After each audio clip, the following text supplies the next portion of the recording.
La Voz del Derecho presenta Panorama Económico. Los hechos, las cifras, las medidas oficiales, el sistema cambiario, monetario y crediticio. Dirige y conduce Luis Alberto Ávila. Bienvenidos a Panorama Económico con la dirección general del doctor José Gregorio Hernández Galindo.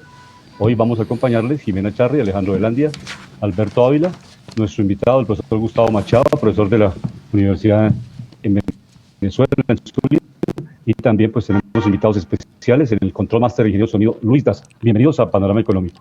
Iniciamos con los temas internacionales como siempre, y qué maravilla contar hoy con el profesor Gustavo Machado para que iniciemos comentando básicamente con cuál es la mirada de Venezuela frente al panorama económico internacional y esta situación que se presentó ya pues esta semana de emergencia, la invasión de Rusia a Ucrania y las repercusiones que tiene en América Latina.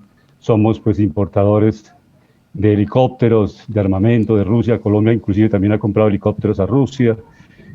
También importamos todo lo que tiene que ver con fertilizantes, urea, y esto se puede pues bloquear y se pueden incrementar los precios, si bien es cierto que hay otros oferentes en el mercado internacional, pero vamos a vernos afectados. ¿Cuál es la mirada, profesor Machado, desde allá de Venezuela, de esta situación que estamos viviendo, que es una situación realmente extraordinaria, y cómo nos impacta económicamente y desde luego también a Venezuela? No, por supuesto que en primera instancia el agradecimiento por la oportunidad por estar en esta tribuna. En el caso venezolano, pues para nadie es un secreto que en los últimos años Venezuela ha estrechado sus relaciones tanto con Rusia como con China, sobre todo en el caso ruso en el tema militar. Y efectivamente esperamos ver dos impactos. Uno, por el lado del ingreso, pues el aumento de los precios del petróleo va a incidir favorablemente, por supuesto no tanto como en el pasado, porque efectivamente la producción petrolera venezolana, aunque se ha venido recuperando durante el último semestre, pues es apenas un tercio de lo que era hace 6 años atrás. Por el lado pues de los insumos, ciertamente pues la economía venezolana por allí sí se ve resentida, porque cualquier impacto que tenga o que ocurra sobre la cadena mundial pues de suministros de insumos, pues efectivamente nos afecta a nosotros por temas que en Venezuela se dan con mayor intensidad, pero los que no escapan los países latinoamericanos, y es efectivamente esa gran necesidad que tenemos de crear productos intensivos en conocimiento, de dotar a nuestras economías de insumos y materias primas que nos son esenciales para nuestro funcionamiento cotidiano. Perfecto.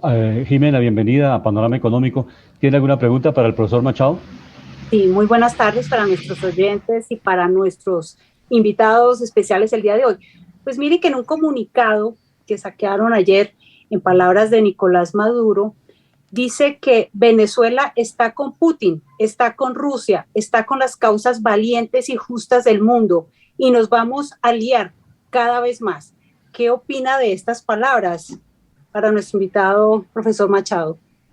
Efectivamente, para nadie es un secreto que en los últimos años, pues, Venezuela ha sido el centro de una pugna política importante en donde las potencias han jugado un rol fundamental y en donde cada quien ha escogido su aliado, ¿no? Y en ese sentido, pues, en el caso, pues, del gobierno encabezado por el señor Maduro, pues efectivamente la alianza con Rusia ha sido esencial, ha sido muy, muy importante. Ahora, el punto clave aquí es que efectivamente Venezuela en la actualidad no tiene acceso a los mercados de crédito internacional. Lo podemos ver en un riesgo país que efectivamente es el más alto y por mucho en América Latina, y que ninguno de los, digamos, de los dos sectores en pugna ha logrado ese flujo de recursos para Venezuela. Entonces aquí el tema, digamos, duro para la población venezolana es que efectivamente cuando hay declaraciones y alianzas estrechas entre los liderazgos de los sectores en pugna con las potencias, pues efectivamente el ciudadano común en su vida cotidiana no ve no ve reflejadas esas alianzas en mejoras en su bienestar. Cuando Alejandro, él adelante, dice bienvenido. causas... Siga, perdón. siga, Jimena. No, pues es que es curioso que él hable de causas valientes y justas, cuando precisamente lo que la percepción en todo el mundo es contrario a eso. ¿Cuál causa justa y cuál causa valiente? ¿No? Eso es como lo fuerte del mensaje el día de ayer. No, y que además, pues efectivamente, Ucrania pues tiene un gobierno pues debidamente electo,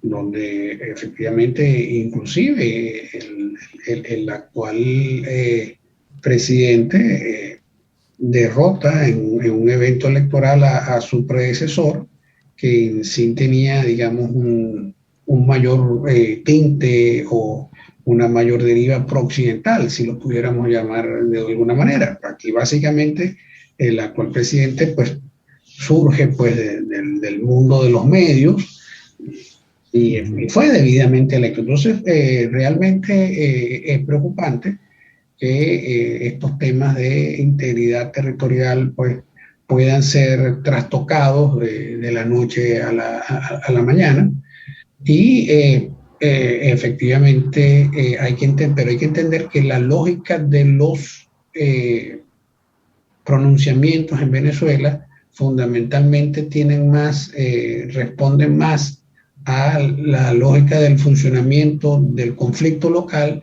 más que, digamos, a las razones objetivas o rigurosas de los acontecimientos en el escenario internacional. Profesor Alejandro Velandia, bienvenido a Panorama Económico. ¿Tiene pregunta para nuestro invitado especial?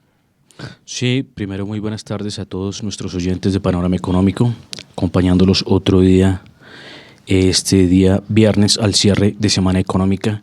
Mis estimados colegas, Luis Alberto Ávila, Jimena Charri, nuestros invitados, profesor Machado y el candidato por Cambio Radical, Camilo Trujillo. Estamos mirando a nivel internacional ciertos movimientos y hay algo que quería hacer una interlocución con el profesor Machado.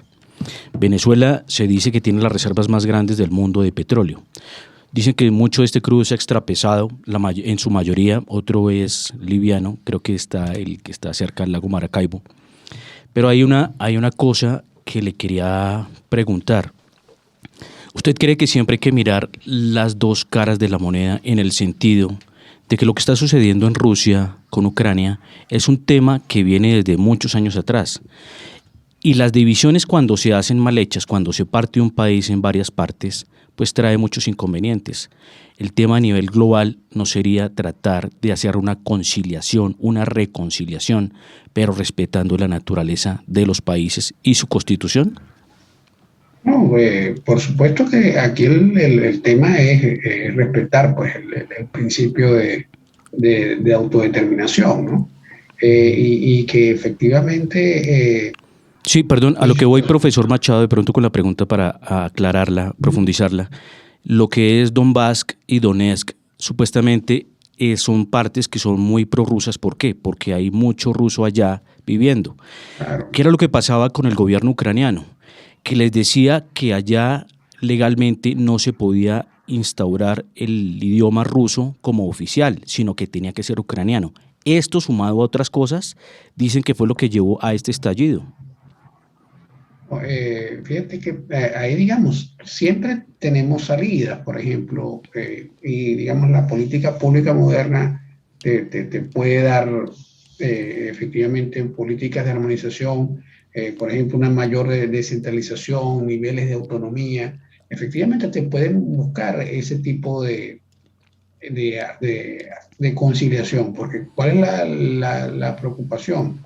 Que efectivamente eso te pueda generar o pueda dar pie a movimientos separatistas en otras regiones del mundo. Por ejemplo, caso español con Cataluña, pues uno entendía que España, el apoyo de España a la causa ucraniana iba a ser íntegro, sólido, pues porque efectivamente, pues, si ese podía ser un argumento. Claro, siempre hay que tomar en cuenta el tema de los contextos, etcétera, etcétera. Y aquí mismo en América Latina, no hay que olvidar que hace unos años atrás, pues en Bolivia hubo un movimiento muy fuerte, pues por parte pues de Santa Cruz en relación a efectivamente tener, uno entendía que mayores niveles de autonomía, pero cuidado con efectivamente con elevar las tensiones y con generar argumentos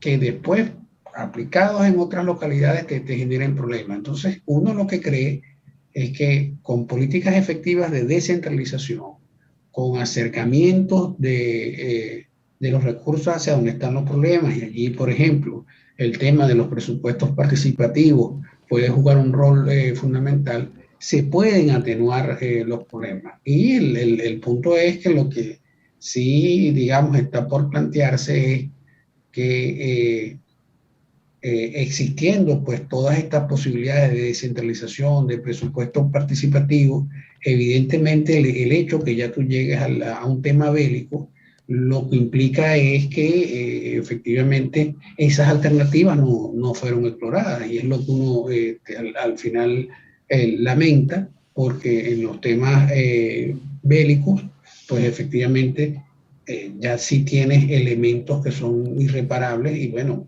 imagínense ustedes, ¿quién más que la propia Colombia para entender ese tema del daño irreparable en un conflicto bélico, ¿no? Cuando hablamos de vida, ¿no? Algo muy importante para mirar los efectos precisamente de esta crisis.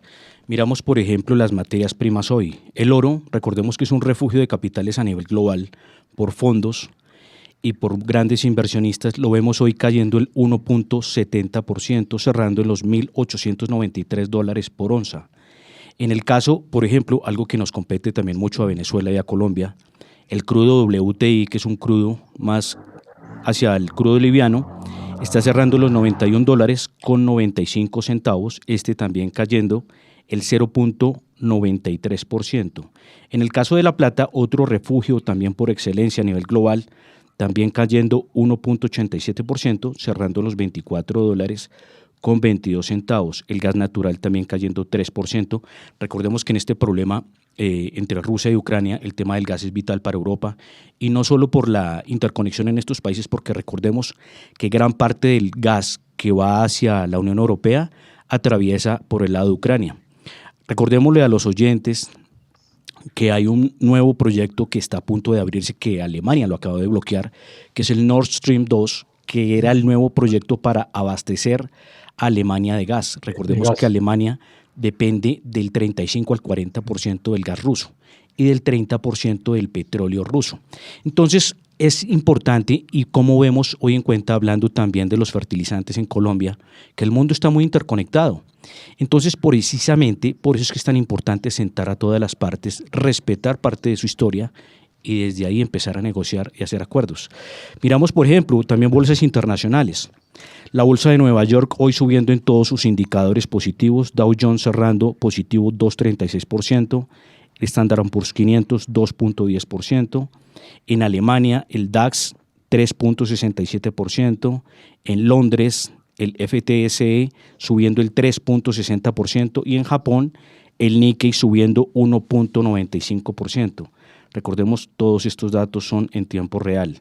Y las acciones más movidas en el mercado internacional, miramos a la primera petrolera de Estados Unidos, compañía de energía, subiendo el 2.44%, cerrando en los $77, y tecnológicas importantes como Meta, recordemos que antiguamente Facebook, cerrando levemente positivo 0.50 en los $208, y Alphabet, que representa a Google, cerrando positivo el 0.45%, cerrando en los $2.665. En este análisis compartido que estamos haciendo de distintos ángulos, vamos a escuchar Bienvenido a Felipe Campos, analista de Alianza Valores y Fiduciaria. Él también nos va a entregar un análisis muy importante de qué está pasando, cuáles son los efectos más inmediatos que tenemos en esta crisis que estamos viviendo, la invasión de Rusia a Ucrania. Bienvenido, Felipe. Buenas tardes. Es solo generado por la incertidumbre. Básicamente, pues no hay una ruta siempre para tratar una guerra, nadie sabe cuáles van a ser las diferentes como bifurcaciones del camino. Entonces la respuesta siempre es con muchas ventas de activos, y lo que se está viviendo el día de hoy es un día muy importante. Tenemos bolsas como tú decías, países desarrollados como Estados Unidos que caen 1 o 2%, que es bastante, pero tenemos bolsas en países emergentes, también como decían por ahí, muy lejos de donde está la situación, cayendo 2-3%, incluso en la región, las bolsas latinoamericanas yendo de esa magnitud, y eso se suma a la desvalorización de la moneda. Entonces tenemos una caída de acciones de 2%, pero también las monedas, las de la región, Brasil, Chile, están desvalorizándose cerca de 2 o 3%. Noticias positivas y negativas, como todo en la economía siempre hay algo bueno y algo malo. Las positivas es que con un petróleo arriba vamos a tener, Colombia puede dibujar, si el petróleo lograra, no sé, quedarse por encima de 90 gran parte del año después de este choque, después que se estabilice, podríamos estar hablando que Colombia reciba el próximo año fácilmente una tributaria o 2 tributarias completas solo por el aumento de los ingresos del gobierno vía solo un petróleo, que no esté en 70 como lo tiene el gobierno en la cabeza, sino que esté en 90 o en 95. Esa es la parte positiva. Otro elemento positivo, hoy las monedas, como te estaba diciendo, están perdiendo valor frente al dólar a nivel de 2 o 3%, monedas de la región, países muy parecidos a Colombia, pero Colombia solo está perdiendo la mitad al país. Esas son las cosas positivas. ¿Cuáles son las cosas negativas? Y parte por lo cual Putin también está haciendo su ataque en este momento, y es que la economía mundial está muy sensible al choque de inflación, al choque de la gasolina, al choque del petróleo que se vivió el año pasado, al punto que la aprobación de Biden está en mínimos históricos porque la inflación está en máximos históricos. Eso le pega directamente al corazón de Biden. Y el hecho de que el petróleo se suba más, no solamente nos mete en esta bola de la inflación los próximos 2 o 3 meses, de será que la inflación va a subir aún más vía la gasolina. Colombia, acuérdense que estudió la gasolina, pero el mundo sí. Y comienzan a haber voces de, oiga, ¿será que nos vamos para una recesión en unos trimestres por este choque tan bravo en los... Hay unos elementos de los productos agropecuarios que tienden a pegarle a la inflación, no es inmediato, pues porque claramente son una cadena. Yo compro los productos y mis productos los estoy cobrando en unos meses o en unos trimestres, pero puede ser algo que le quede al mercado. Lo más preocupante en el corto plazo para la inflación colombiana, por supuesto, es el tema del petróleo, pero como la gasolina la está subiendo el gobierno de una forma más gradual, pues no va a ser un impacto directo. Pero también está la posibilidad del dólar. El dólar ha sido como una de las razones por las que los alimentos en Colombia están disparados. Entonces uno tiene que vigilar esas dos variables. Ahora, Colombia tiene una inflación muy particular porque el año pasado tuvimos paros y tuvimos cosas mezcladas. Entonces sí es muy difícil de todas formas. Es muy fácil que la inflación en Colombia llegue al 8. En este momento está al 6.90. Es fácil que llegue al 8 con estos eventos. Más fácil que llegue al 8. Pero es muy difícil que después de marzo la inflación en Colombia siga subiendo. Si nos va mal, la inflación se queda alta durante el primer semestre. Gracias, Felipe. Felipe Campos, analista de Fiduciaria Valores aquí en Colombia. Profesor Machado, ¿cómo está la inflación allá en Venezuela? ¿Cómo puede impactar también con los precios de petróleo? ¿Y cómo está la producción de petróleo? ¿Han mejorado un poquito la producción de petróleo, barriles diarios? ¿Cómo está la situación? ¿Cómo no? La inflación en Venezuela en el mes de enero fue de 6.7% la tasa de inflación. Con los registros oficiales del Banco Central, eso marca el 13º mes en donde se tiene un registro inferior al 50%, pues de allí pues la famosa discusión sobre si en Venezuela ya terminó o no la hiperinflación. Lo que también está ocurriendo es que la tasa de depreciación del dólar es inferior a la tasa de inflación, y como consecuencia de ello los precios medidos en dólares se están incrementando. Entonces ese es otro fenómeno que hay que mirar. En cuanto a la producción petrolera, sí, en el mes de julio la producción petrolera era de alrededor de unos 523.000 barriles, en enero fue de 668.000, es decir, un incremento importante. Y cuando comparamos el promedio anual del 2021, fue de 558.000 barriles en comparación con los 500.000 del 2020. Entonces sí vemos una tendencia creciente. Ahora, por supuesto, Venezuela en enero, febrero, marzo del 2016 producía 2.300.000 barriles. Entonces, obviamente, muy grande. Es una caída importante en relación a lo que producíamos hace 5 o 6 años atrás, pero un proceso de recuperación en contraste a lo que producíamos hace 6 o 12 meses atrás. Ese es fundamentalmente el balance. Sí, hay algo que yo quería realmente, complementar diga. en el tema de que venía hablando de inflación y me pareció, coincide con los análisis que se han venido haciendo en los programas sobre el tema de inflación de Estados Unidos. Recordemos que la inflación, la última registrada es 7.5, pero si comparamos China, recordémosle también a los oyentes, es 0.9%. Japón, recordemos que China es la segunda economía del planeta, Estados Unidos es la primera y Japón es la tercera. En Japón el índice es del 0.5%. Entonces, como vemos que hay muchas economías que están en el orden todavía de manejar la inflación y otras que están descontroladas, como el tema de Estados Unidos. Hay algo muy importante ya entrando a panorama nacional. Veníamos precisamente mirando, por ejemplo, en Colombia, que también veníamos hablando de que se viene una inflación que está aumentando. La última registrada al cierre del mes de diciembre es del 5.62%. Pero hablando de panorama nacional, le vamos a dar la entrada a nuestro querido invitado el día de hoy.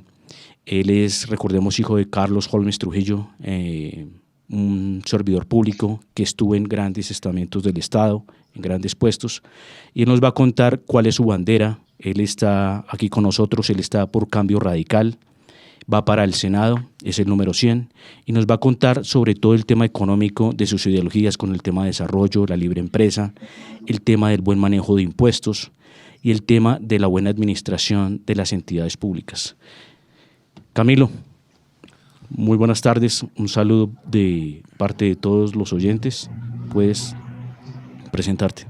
Alejandro, muchísimas gracias por la invitación, un saludo muy especial a todos los que nos acompañan en la mesa, Jimena, el doctor Luis Alberto,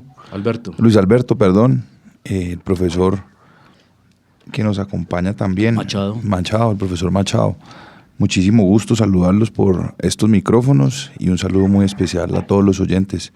Yo soy Camilo Trujillo, yo soy un caleño de 38 años, soy abogado de la Universidad de los Andes, cuento con una maestría en negocios internacionales de la Universidad Católica de Lovaina. Perdón, ¿lo recuerdas a los oyentes de dónde es la universidad? En Bélgica, en Lovaina, Bélgica. Lovaina, Bélgica. Es correcto. Sí, es que hay muchos oyentes que obviamente escuchan el programa no saben. La Universidad Católica de Lovaina en Bélgica, una universidad que tiene casi 500 años de tradición en el viejo continente.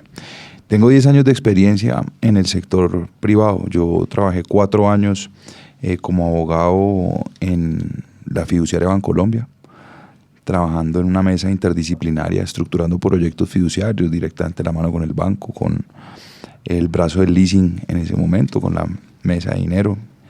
Y estuve 6 años en Porvenir. Yo manejaba toda la parte legal de la tesorería de los fondos. Allá le hacíamos diligencia a los fondos de capital privado, a la emisión de acciones, a notas estructuradas. Y o sea que tú sabes bien cómo es la estructura de la economía realmente, estás mirando los números. Pues hombre, estuve, digamos... Recordemos los oyentes, por ejemplo, los fondos tienen gran parte de la masa de capital del país, ¿no? Sí, claro, y ahí hay un deber fiduciario inmenso porque dependiendo del fondo en donde se encuentren esos recursos depositados, bien sea el conservador moderado o el agresivo, pues se hacen las inversiones y las exposiciones a los diferentes activos y los movimientos en el mercado bursátil para preservar el valor de esos activos y sobre todo para darle la utilidad a las cuentas individuales de las pensiones de los colombianos. Sería lo que estamos hablando, sea renta fija o renta variable, ¿no? Correcto. Que son los activos donde invierten los fondos. Correcto, y ahí digamos los niveles de inversión, del límite de inversión van variando si se trata del conservador, del moderado o del agresivo. Cada vez que vas pasando de los multifondos a uno a otro, pues el nivel de exposición a riesgo va bajando. Dentro del Senado. Dos elementos, Alejandro, que se manejan en el Congreso de la República: el control político y la presentación de proyectos de ley al Congreso. Tiene pues ya en su escenario algunos proyectos de ley que pueda presentar, temas que le llamen la atención para participar, en qué comisión del Congreso le gustaría participar para presentar estas propuestas. Y obviamente, alego, el rendimiento de un congresista no es tampoco el número de proyectos, pero las dos cosas combinadas. Control político, porque el gobierno que llegue es importante que haya un buen Congreso para hacer ese control político, y también las propuestas para aprobar propuestas muy importantes que se requieren para el país. Hay debates muy importantes, la renta básica universal, hay propuestas de hacer una reforma al sistema de salud. Usted, por ejemplo, como candidato, ¿está de acuerdo en la reducción de salarios a los congresistas y en la reducción de las vacaciones a los congresistas? Sí, yo empezando para atender esa pregunta, creo que sí. Yo creo que en democracia todos los debates hay que darlos. Lo que yo creo con respecto a la reducción del salario es que si los colombianos están pidiendo la eliminación de ese tipo de privilegios, hay que escucharlos, hay que dar el debate y hay que ajustar esos ingresos de los congresistas para que la ciudadanía vuelva o empiece a recuperar la confianza nuevamente en el Congreso de la República.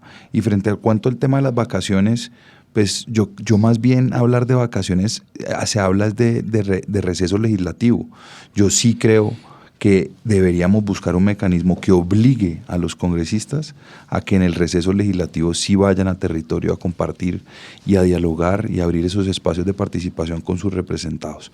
Porque una cosa es el receso legislativo como está planteado y que efectivamente muchos congresistas abusan de esa figura y se lo toman de vacaciones, cuando lo que en realidad tienen que estar haciendo es en sus territorios, con su gente, construyendo esa política pública desde el territorio hacia el Congreso. Camilo, y hay otra cosa importante que me parece muy buena, interesante la pregunta de Luis Alberto, pero yo la voy a abrirme todavía más. Muchos se quejan de que los congresistas o los de representantes a la Cámara tienen unos sueldos salidos de la órbita, o sea, de acuerdo a la relación poder adquisitivo, salario mínimo versus servidores públicos. Pero hay servidores públicos que ganan más que congresistas y que senadores, porque de ellos nunca se habla, ¿no? O sea, ¿por qué nunca? Por ejemplo, los miembros de las altas cortes, creo que son 70 o más de 70, ellos ganan igual o más que el presidente. De eso nunca se habla. Miembros de otras corporaciones también tienen unas excesivas prebendas. Entonces, es poner en el contexto en la mesa todos los parámetros, porque todos son servidores públicos de los tres poderes, recordemos, rama legislativa, que es el Congreso, rama judicial, que son las cortes, los jueces, los fiscales, y la rama ejecutiva, ¿cierto? ¿Tú qué piensas de eso? Hombre, yo creo que, vuelvo e insisto, los debates en democracia hay que darlos, pero en este caso, digamos, el desprestigio y la desesperanza que tienen los colombianos frente al poder público reposas en el Congreso de la República, y los colombianos se están quejando es de los congresistas. Sí, pero mira que últimamente, la última semana, con lo que pasó la ley del aborto, obviamente esto es panorama económico, pero hay que citarlo, la gente está descontenta con las cortes, y no solo por esto, sino porque han hecho otras cosas que no se piensa que si están gobernando es para la globalidad o para la singularidad. Yo sí creo que hay, como dicen los americanos, se ha quebrado los checks and los balances. El check and balance. El check and balance, lo que son el balance entre los poderes. El balance entre los poderes, porque pues si nos ponemos a ver y entrar a ese debate, pues sí hay, veamos, situaciones aquí uno puede debatir en la que la Corte Constitucional ha usurpado ese poder constitucional del Congreso para legislar sobre cientos asuntos del país con base en los derechos fundamentales. Porque fíjese, Alejandro, nosotros, por ejemplo, estamos hoy debatiendo en el Congreso el uso recreativo de la marihuana cuando la Corte ya ha hablado de la legalidad de una dosis mínima en Colombia. Entonces es como articular, digamos, eso que está sentado en una sentencia para que esté regulado de forma ajustada a la Constitución. Pero vuelvo e insisto, yo creo que todos los debates en democracia hay que darlos, pero hay que partir de una base y es escuchar a la gente. Por eso es que las banderas, ya para atender la pregunta puntual de qué es lo que yo voy a hacer al Congreso y cómo lo voy a hacer. Yo tengo que empezar por decir que dentro de mis planes de vida yo no tenía esta aspiración al Senado. Mis planes de vida estaban atados a los planes de vida de mi papá y muy seguramente lo estaría hoy acompañando en la campaña presidencial por el Centro Democrático, y muy seguramente la opinión del país tendría más certeza frente a la elección presidencial. Pero esos son los designios de Dios y yo he tomado la determinación, luego de una profunda reflexión, que la mejor forma de honrar esa vida y obra de mi papá es aspirando al Senado de la República, y es allá donde voy a ir a dar las mismas luchas que él libró. Por eso la primera es recuperar la democracia participativa, que está en una profunda crisis, y yo creo que ahí empezamos también a recuperar la confianza en el sistema. Y la democracia participativa, Alejandro, y a los compañeros de la mesa, no es nada diferente a que los ciudadanos debemos ser siempre el eje central de la toma de las decisiones políticas y gubernamentales. Y el constituyente primario, que es el ser humano, que hay que escucharlo, ¿no? Exactamente. Porque si se ponen a regir leyes o a crear leyes o a taponar leyes y no están teniendo en cuenta al ciudadano del común, pues ¿qué están haciendo? ¿Para quién están gobernando? Por eso hay que devolverle los valores y los principios al ejercicio de la actividad política. La actividad política en Colombia se volvió absolutamente transaccional y aquí las ideas dejaron de estar sobre el debate nacional, y lo que nosotros tenemos es que recuperar ese espíritu, el espíritu de la democracia participativa, para que los ciudadanos empecemos a ser parte de esas decisiones políticas y gubernamentales. Y yo siempre pongo un ejemplo, Alejandro y estimados compañeros de la mesa. En un país como Holanda, que es del primer mundo, con justicia y equidad social y económicamente muy próspero, ¿usted sabe cuántos plebiscitos se celebran al año en promedio? 35, es decir, 5 mensuales. El gobierno y el Estado holandés le preguntan a los ciudadanos sobre los aspectos políticos que tienen y que tienen impacto sobre la mesa. En este país la gente desconoce los mecanismos de participación. Fíjese usted, por ejemplo, la revocatoria de alcaldes y gobernadores solamente ha prosperado 2 veces, hace 8 días en un municipio muy chiquito, pero en las grandes ciudades eso no prospera. Profesor Machado, ¿cuál es el Parlamento en Venezuela? ¿Cómo está funcionando? ¿Qué tiempo tienen de receso legislativo allá en nuestro hermano país, en Venezuela? No, efectivamente, aquí en Venezuela realmente el periodo de sesiones va desde principios del mes de enero hasta efectivamente mediados de agosto, ¿no? Pero aquí un punto fundamental, tanto con el tema de las remuneraciones como con otros destinos que puedan tener los recursos públicos, es siempre pensar que un bolívar o un peso, en el caso de ustedes, mal asignado, es un bolívar o un peso menos para la salud, para la educación. Entonces, es importante tener en mente ese concepto del costo de oportunidad, pues, a qué cosas estamos renunciando cuando efectivamente se realizan asignaciones inconvenientes del gasto público. Y por eso la importancia del presupuesto participativo, por eso la importancia de la descentralización, porque al final de lo que y al final inclusive de la federalización de la vida pública, porque al final de lo que se trata es de acercar los recursos hacia los ciudadanos, pues, de carne y hueso, que son los que experimentan los problemas. Jimena, buenas. Sí. Jimena, adelante. Para Camilo, bueno, 2 preguntas. La primera, pues, es un experto en economía y este es un tema central para nosotros.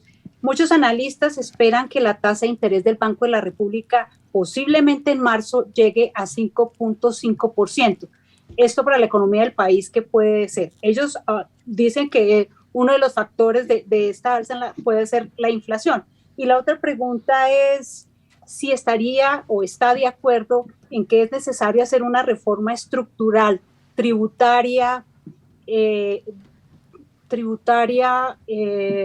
laboral y de salud. Sí, yo estoy completamente de acuerdo en que hay que entrar a dar el debate para hacer esa reforma estructural a los sistemas tributarios del país, que son absolutamente pesados para las empresas, que impiden el desarrollo, que impiden la reinversión de sus propios recursos, que impiden generalmente que en ese desarrollo se pueda generar mucho más empleo. También creo que hay que darse el debate en torno a la reforma de la salud. Creo que el enfoque nuestro tiene que ser más preventivo que curativo en el sistema de salud. Creo que hay que dar el debate en torno también a eliminar tantos intermediarios. Nosotros en este país no le podemos agregar al drama de la enfermedad el drama de la mala atención, pero la atención se deriva también de consecuencias de salud que el Estado no está atendiendo y que generan, digamos, niveles de salud. Por ejemplo, pues, Andrés cree que quitando los intermediarios se mejoraría el flujo de dinero y también el ahorro en la salud. Sí, claro, sin duda. Lo que pasa es que el sistema de salud no está quebrado. Lo que pasa es que no hay una buena atención. Se pasó de ser un derecho a un negocio, donde los modelos de seguros de las EPS a las IPS entran en el debate para poder saber si le entrego este medicamento porque me resulta muy costoso y no me va a generar la utilidad que yo estoy esperando. Sin lugar a dudas, por eso digo yo que tenemos que pasar de un sistema preventivo. Es que aquí, por ejemplo, Colombia sufre de hipertensión, pero entonces no le damos un enfoque de salud de prevención, sino que vamos y saturamos la curativa cuando está lleno y cuando no hay una buena atención. Sin duda alguna hay que dar el debate de esas grandes reformas. Y la otra, Jimena, qué pena que se me escapó. Que posiblemente el Banco de la República suba la tasa de interés a 5.5% para el mes de marzo. ¿Qué implicaciones tendría esto para la economía del país? Ellos dicen que es producto de la inflación.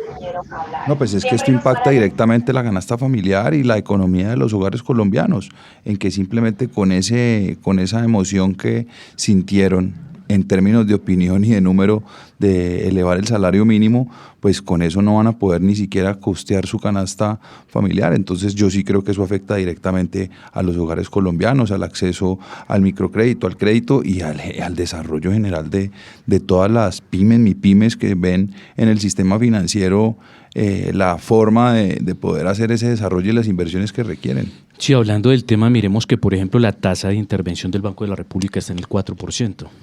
Y se dice que puede subir este año hasta el 6.50 o 7%, todo dependiendo del ritmo de la inflación. Claro, pero tienen una tasa del Banco de la República, pero en el sistema financiero eso al acceso de las familias colombianas es, si está al 6, en los bancos está más o menos al 8 o al 9 o al 10. Estamos hablando que casi que se duplica. De acuerdo. Entonces hay que verlo desde ese punto de vista porque el acceso a la financiación y es absolutamente Pero hay una costoso. cosa que te voy a comentar acá y comentándoles a mis colegas. El dólar hoy está cerrando en los 3.913 pesos. Y les voy a comentar que mire que desde que subieron la tasa 100 puntos básicos, gracias a eso, pues el dólar logró bajar de esos 4.000 y ya tener esa barrera como techo, que es afortunado. ¿Por qué?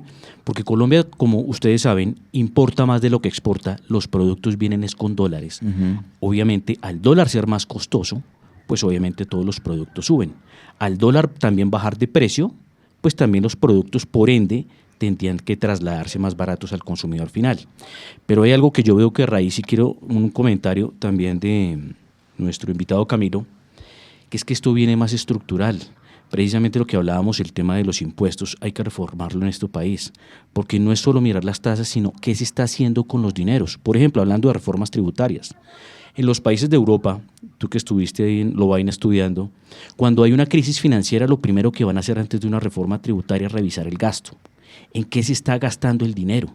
Lo que no sea gasto específico, estratégico, para generar empleo o para desarrollo de activos de generación de valor, se sustituyen o se rebajan precisamente las megapensiones, megaprebendas de ciertos servidores del estamento público. Y también ciertos dineros se enfocan más al desarrollo de la producción. Mira que un ejemplo bueno que usaba durante muchos programas es el modelo noruego. El modelo noruego, creo que Noruega tiene de 6 a 8 millones de habitantes. Noruega tiene un fondo, este término matemáticas, ¿no? Es un fondo que tiene 1.400.000 millones de dólares. O sea, prácticamente ya todos los habitantes tienen la vida asegurada. 1.400.000 millones de dólares. Entonces, ¿por qué, por ejemplo, no implementar aquí un modelo mixto también, donde las empresas públicas se fortalezcan, no como habla un candidato que acabemos con la industria energética petrolera y minera, sino que a través de esos activos y con los impuestos, ¿por qué no creamos esas empresas y más fondos para que el país se pueda manejar como una empresa eficiente? ¿Qué opinas de esto? Completamente de acuerdo. completamente de acuerdo. Yo creo que pues ese sistema, digamos, nórdico, mi papá fue embajador en los países nórdicos con sede en Estocolmo. En Estocolmo era la representación, ¿Suecia? Sí, en Suecia, pero creo que abrieron hace poquito una en Noruega, ya una representación diplomática directa allá.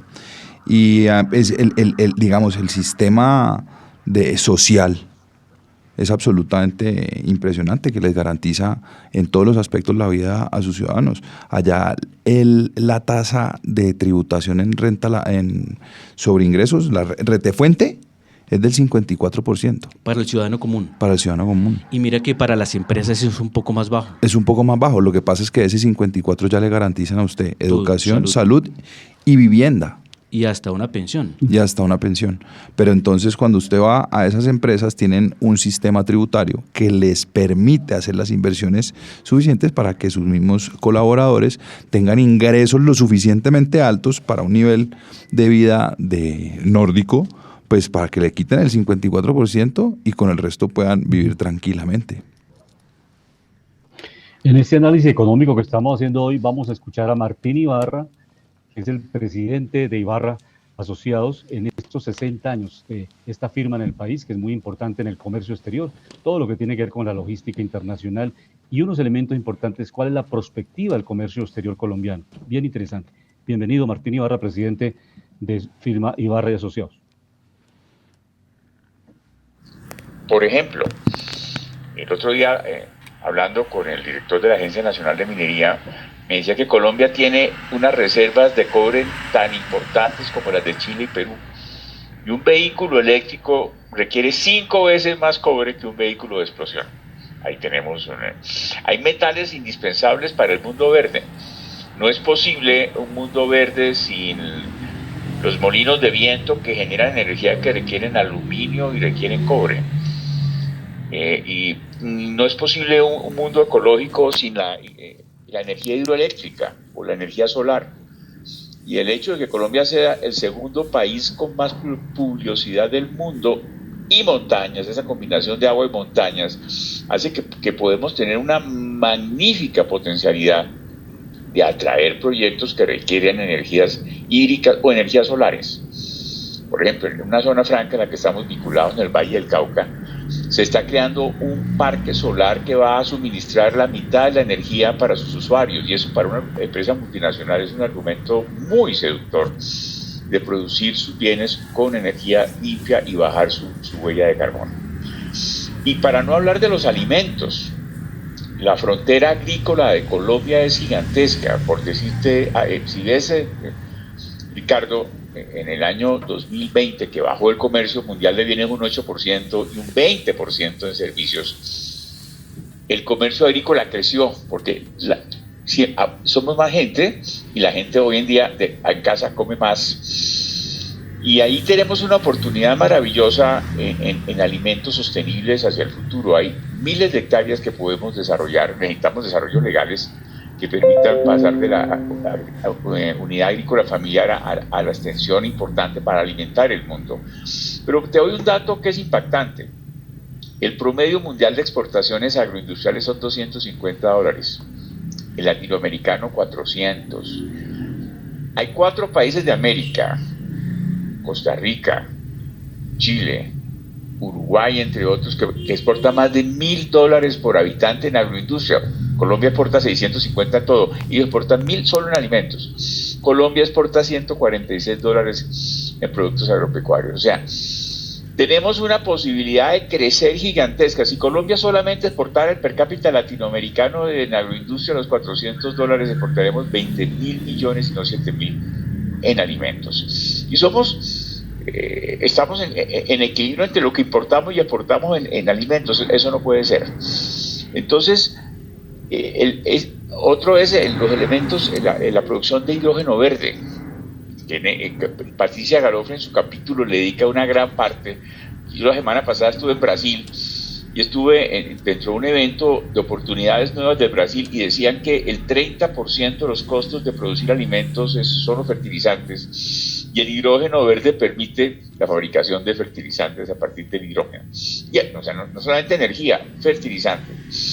Entonces, creo que la invitación, Ricardo, es hay que repensar a Colombia.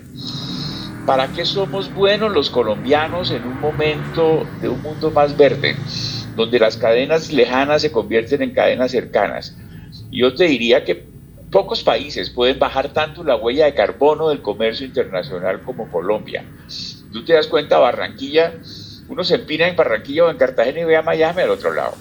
Estamos a 2 horas en avión y a 2 días de barco. ¿Y cuánto CO2 se ahorraría un producto fabricado en la costa caribe colombiana frente a la costa este de los Estados Unidos, o en el Pacífico colombiano frente a la costa oeste de los Estados Unidos, que no es del Asia, que es una nueva manera ecológica de ver la alianza del Pacífico? Entonces yo creo, para serte sincero, que primero estamos en un reto gigantesco de cambiar la mitad de nuestras exportaciones en los últimos 30 años de exportaciones contaminantes por exportaciones que limpien el mundo.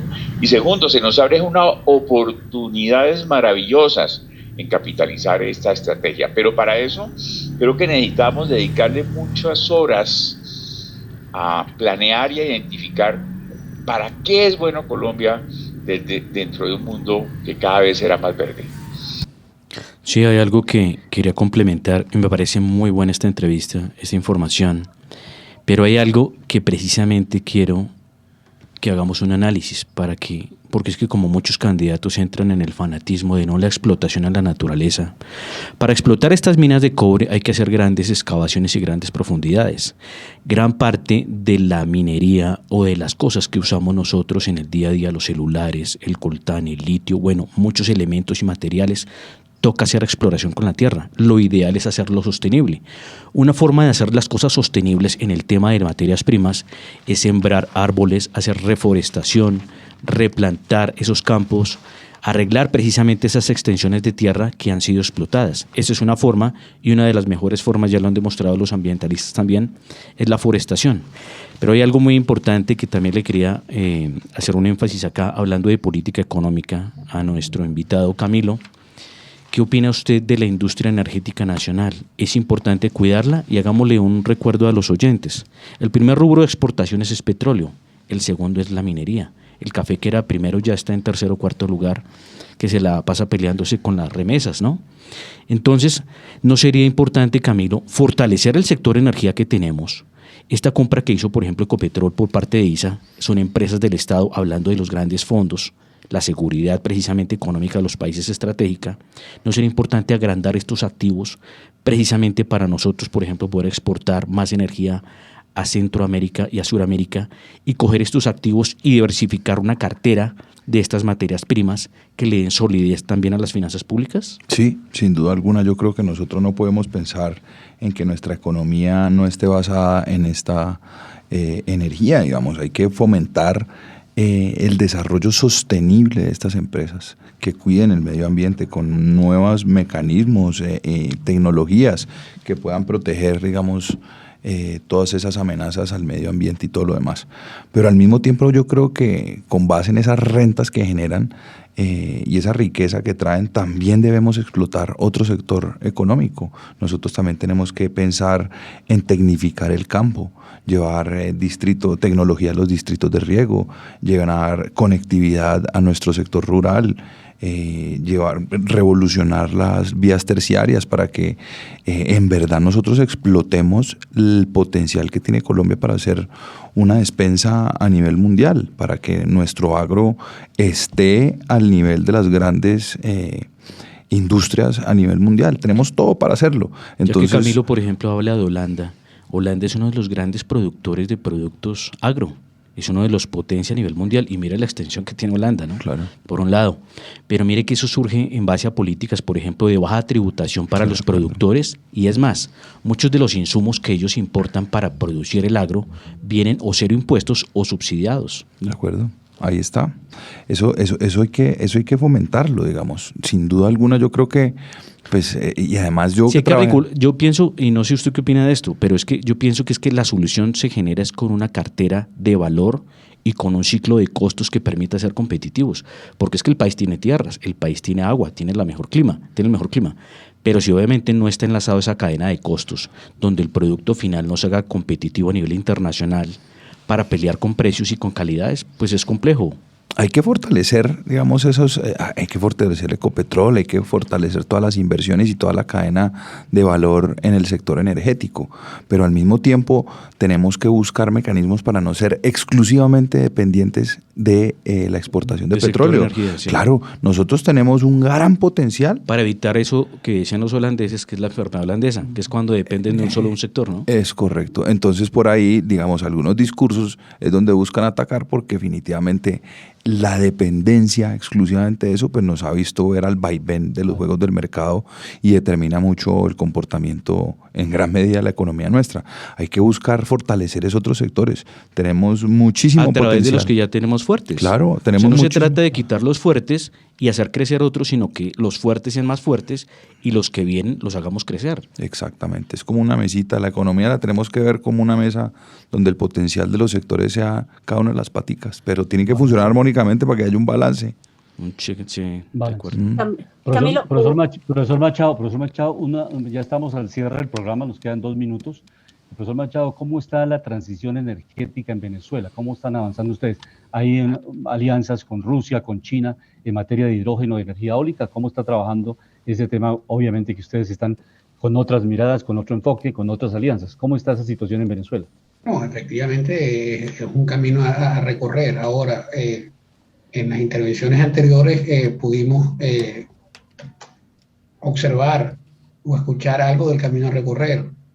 Aprovechar, por ejemplo, estos tiempos de bonanza para efectivamente generar los fondos soberanos, los fondos de estabilización que hagan que efectivamente podamos estabilizar las variables macroeconómicas más allá de los ciclos pues, que tenga el comercio internacional.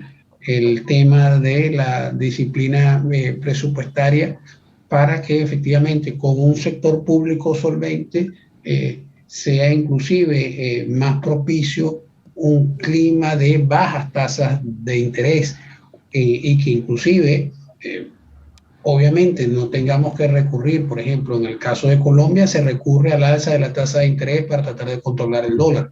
En el caso venezolano, el mecanismo es inclusive mucho más radical. En Venezuela el encaje legal es de 73% y viene de una rebaja, estaba en 85%. Entonces eso efectivamente generaba importantes limitaciones al crédito. Entonces ese camino, digamos, de generar círculos virtuosos en la política macroeconómica, pues acompañados con incentivos prácticos a el lado real para que efectivamente se vayan retroalimentando, pues es la solución que tenemos para poder tener esos productos intensivos en conocimiento a precios competitivos, como escuchábamos previamente que es tan necesario tanto para ustedes como para nosotros. Hay algo muy importante que quería adicionar. Jimena tiene una pregunta para el profesor Camilo. Sí, quería preguntarle a Camilo por qué está con Cambio Radical y no con el Centro Democrático como su padre. Y lo otro es algo muy importante que sobre todo acá en Bogotá nos tiene súper preocupados, es el tema de seguridad. Entonces, ¿qué propuesta hay para el tema de seguridad, Camilo? Yo creo que en términos de seguridad, y te lo hablo, para mí la seguridad es como una mesa que tiene 3 paticas. La primera es la sociedad civil, la segunda es la fuerza pública y la tercera es la justicia. Todo el mundo demanda más seguridad, pero olvidan que la fuerza pública actúa con base en las denuncias y no denuncian por miedo a represalias. Pero cuando denuncian y la fuerza pública captura y conduce a la judicialización, se encuentran con un juez que ya no emite fallos, sino que emite fallos políticos y voltea y mira a la URI y dice, no, estos pelados no representan ningún peligro para la sociedad, los suelto inmediatamente.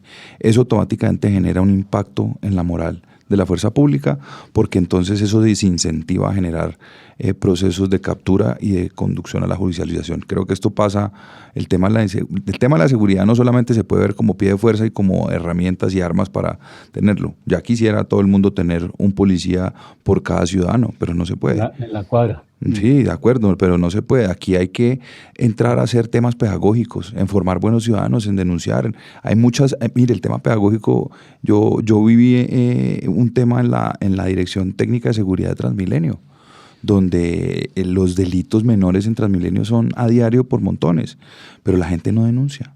No le da herramientas a la fuerza pública para poder denunciar. Y cuando denuncian y la fuerza pública actúa, se encuentran con un juez que los deja en libertad inmediatamente. Entonces, mientras nosotros no pongamos esas tres paticas a funcionar armónicamente, pues vamos a seguir en el mismo espiral que venimos viviendo. Y Sí. lo segundo, Jimena, yo frente al tema de por qué estoy en Cambio Radical y no Centro Democrático, yo con Centro Democrático tengo gratitud, tengo grandes amigos con quienes comparto los valores y los principios en el ejercicio de la actividad política. ¿Son partidos afines en ideas? Sí, es un partido de origen liberal. El presidente Uribe, el expresidente Uribe perteneció al Partido Liberal. Son liberal, pro economía, Sí, pro desarrollo, pro libre empresa. Absolutamente. Pro libertades económicas. Claro. Absolutamente. Y yo frente a eso pues tengo que decir que me abro mi propio camino en un partido de origen liberal donde me siento cómodo y donde yo estoy diciendo que uno no hereda carnets de militancia partidista, uno hereda son valores y principios en el ejercicio de la actividad.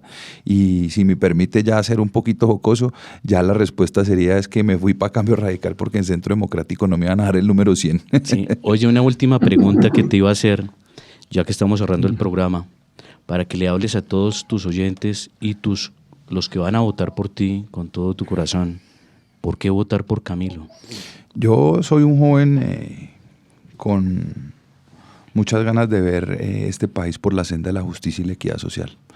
Yo soy un joven que quiere llegar al Congreso para devolverle el espíritu a la Constitución Política del 91. Es la primera vez que tú vas al Senado, Sí, ¿cierto? como les mencioné, yo no tenía dentro de mis planes hacer este ejercicio. Mis planes estaría ser acompañando a mi papá y muy seguramente liderando el directorio político que montaríamos en el suroccidente del país para esa campaña a la presidencia de la República. Y en esos planes de vida también seguramente había la posibilidad de aspirar a una Cámara de Representantes por el Valle del Cauca. Pero los designios de Dios me tienen en esta tarea defendiendo esas luchas que dio mi papá. Entonces, por eso es que yo quiero devolverle el espíritu a la Constitución, yo quiero devolverle el poder a la gente. Por eso el eslogan de mi campaña es tú mandas. El ciudadano es el que manda, no los que están en el Congreso. Y qué bueno hacerle entender eso cada rato al ciudadano y a los servidores públicos, que es que precisamente el que manda es el ciudadano. ¿La lista es preferente o cerrada? Preferente. Preferente. Sí, señor. Ok. Eso es Sí, importante señor. porque la gente vota por el número y cada persona tiene el trabajo intenso para lograr la curul en el Congreso. Sí, correcto, así es. Tienen que marcar el logo del partido y el numerito. Camilo, pues mucha suerte y ojalá que Cambio Radical vuelva a liderar banderas de la mano de ustedes, sangre nueva, y que ojalá podamos ver buenas propuestas y un país con desarrollo. Colombia rico, hay que saberlos administrar. Exactamente. Como lo decía Llegamos- precisamente el entrevistado, tenemos hasta prospectos de minas de cobre superior a lo que puede tener Chile. No, el Y Chile- potencial en todos los sectores es inmenso. Lo que Es pasa inmenso. es que yo creo que aquí hay un tema social muy grande que hay que entrar también a cerrar esas brechas que no nos permiten. Hay algo sí pequeño con lo que difiero con la entrevista del señor que hablaba del cobre, que no las multinacionales, porque no lo coge Ecopetrol y otras nacionales, ¿sí? Para que precisamente ayuden a generar más caja a nivel fiscal, ¿no? Sin duda alguna. Es que fíjese usted, estamos, mejor dicho, con unas expectativas maravillosas porque mire, nosotros el vendimos- dólar a 4.000 y Ecopetrol con barril a 100. Entonces lo que dijo la opinión de ahorita, el año entrante entran unas rentas gigantescas, entran Claro. 2 tributarias, pero entran el próximo año y ahí en Pero adelante. administrar bien. Exactamente. Administrar bien. Es que son 50 billones de Muchas pesos en gracias, corrupción. muchas gracias a Camilo Trujillo, hijo de Carlos Holmes Trujillo. Muchas gracias por haber estado en Panorama Económico y pues aquí tenemos diversas opiniones para que nuestros oyentes tengan la posibilidad de decidir el próximo 13 de marzo. Es un congreso muy importante porque, repito, allí se va a hacer el control político, se van a presentar las propuestas y sea quien sea el presidente tendrá un congreso que trabaje y que también haga control político. Profesor Machado, muchas gracias por haber estado con nosotros hoy desde allá y sigue con la Universidad de Zulia, ¿verdad?